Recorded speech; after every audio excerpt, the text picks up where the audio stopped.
Hello! Welcome back to my channel and welcome back to Cosmic Reads. I hope everyone's doing great. I hope you're having a great start to November.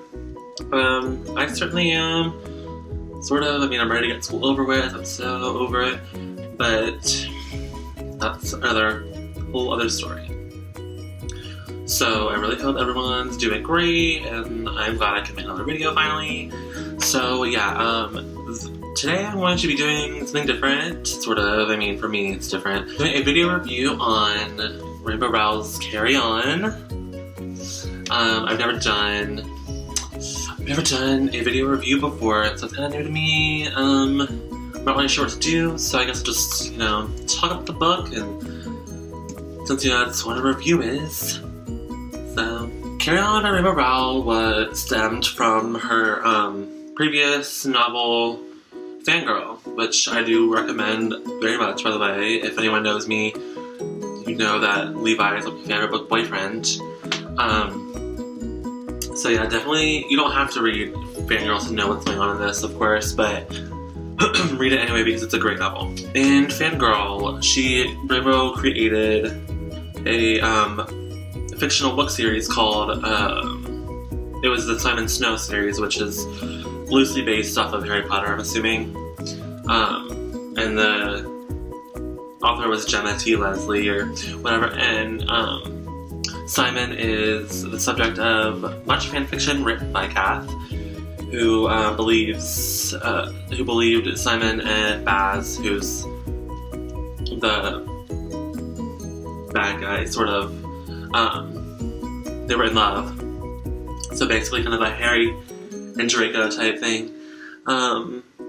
But that's what it stemmed from, and she decided to give Simon his own story, which I am very thankful for because this is my new favorite book of 2015. Oh my god, I finished it like a couple days ago, and I haven't been able to get it out of my head. It's been, oh my god, it's been so amazing. Basically, that's what it's about. It's about Simon's story with the insidious Humdrum, who is the big bad that's been terrorizing Simon and Co. for years upon years. I guess this is the final battle story where they figure out who the insidious Humdrum is and where it came from and why it's doing what it's doing, and they destroy it, and then it's great. Probably are wondering how Rainbow Rowell writing a fantasy type story. She pulls it off amazingly. It's just as magical as you would want it to be, especially for fantasy, because I don't even read fantasy that much and I loved it, so that says something. Also, there's just as much kissing in it as there is magic, which is great for me because that's what I want to read. I love romance, and it is gay romance, which just tops it all off. It makes me so happy. Both Simon and Baz are in love, which, I mean, they have to be. When you first start reading it, you'll just know. You'll just be like, they have to be together. It's just meant to be, and it is. And I have a few passages marked for favorite scenes, and oh my god, I'm not kidding. If there's one book that you ever get from me that if there's one thing you learn from me ever, it's pick up this damn book and read it until you can't read it anymore, because the way she writes is just incredible. I mean, just everything about it. You get sucked in so quickly, and you are experiencing everything with Simon and Baz and all the other characters. There are a few different viewpoints, and they're all super interesting, and she does great things with her characters.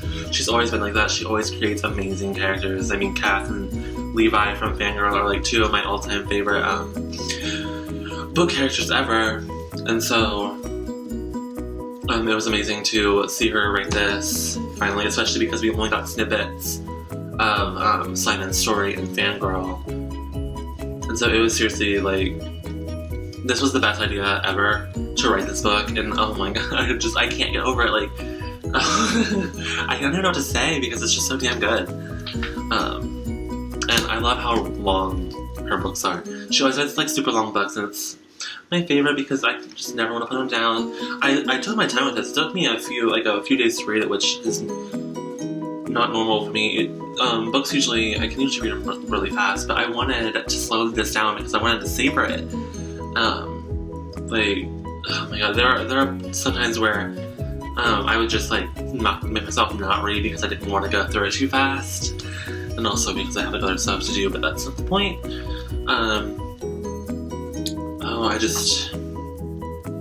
This book is so good. It did stem from Harry Potter, like, I guess. It's the worst chosen one ever chosen. That's who Simon is. And, I mean, yeah, it is kind of stemmed from Harry Potter, but it's so layered, like, the narrative is so layered, and, the story is just so, potent and poignant that it stands on its own. There's so many good things about this book, and, like, literally, there would be nothing that I would change. Maybe, you know. No, there's nothing I would change. All of it was amazing.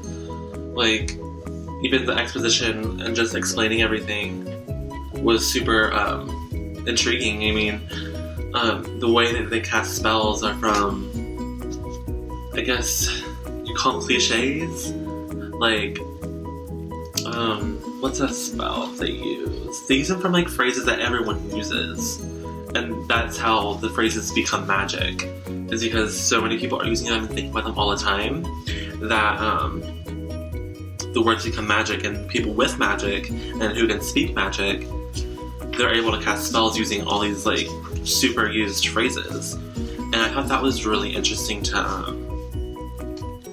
that she did that. Like, there's a cat got your tongue spell in it. I'm not sure like she doesn't really say what it does, but it takes your voice away, I guess, for a minute, or makes you silent, and that's like one of the most deadly things that can happen to a wizard in this book, because they use their words are magic. And honestly, that's also a really cute metaphor for how words actually are magic to us, and especially to me, I mean, to all the readers in the world, and all the writers in the world. So I thought that was really cute that she did that, and super unique, and I just love everything about Rainbow Rowell. There's something about her, the way she writes, it's always super, I guess, chill making. I always get like goosebumps reading all the things she writes, and so good. So yeah, definitely, seriously, if there's one book you read this year, please let it be this one. It's, if I could give it like 1,000,000 stars, I would. Get it, pick it up or read it, love it, learn it, live by it. And yes, the romance. I still can't stop thinking about Simon and Baz. Like, they're, oh my god, it's like the cute, like the way they come together too is just so damn cute. And it's all, and also, speaking of that, the way she treats queerness in the book is really, like, refreshing. Because so many people, like, a lot of the gay characters in young adult literature today are either like the side characters, like the gay best friend, and they're always crushing on people that they wouldn't ever be able to like have, which I know is also super relatable because I mean, you know, it happens, but the way she treats queerness is just so that everything is so fluid, which is how it actually is. I mean, sexuality is very fluid, and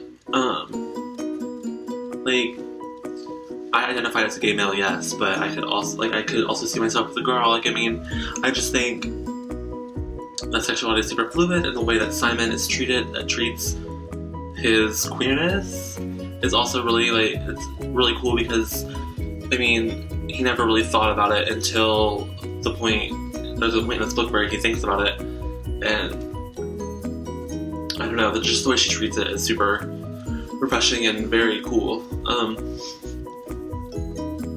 But yeah, I love it. This is such an amazing book, and it's honestly super nice to finally have, like, main gay characters in a young adult literature book, because you can never really find that. It's hard to find. So yeah, thank you, Rainbow Rowell, for this amazing book, and everyone, please pick it up. Just, like, read it. Oh my god, I can't. Just fucking read it, okay? Just do it. Just do it. Alright, thanks everyone for watching. Goodbye.